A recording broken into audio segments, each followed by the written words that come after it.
I am the Tofu Golem. Please enjoy the video. You start by ensuring mobile data is active and your SIM has a working plan. This is essential because tethering uses cellular data. Once done, make sure battery is sufficient or keep the phone charging. Now open Settings and go to Wireless and Networks or Connections. This path varies by MUI version but leads to hotspot controls.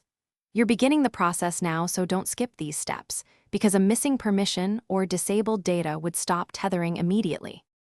Next, enable Portable or Personal Hotspot and tap Configure to set network name, security, and password.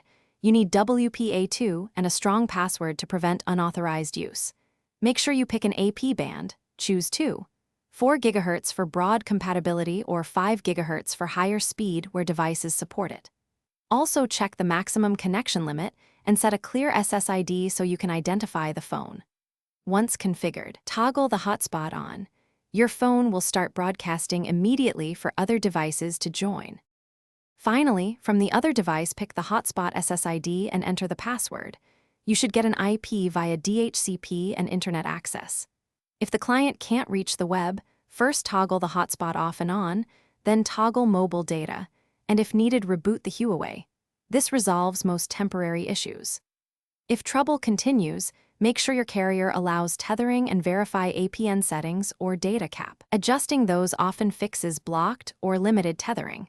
That one troubleshooting tip usually saves time. Thanks for watching.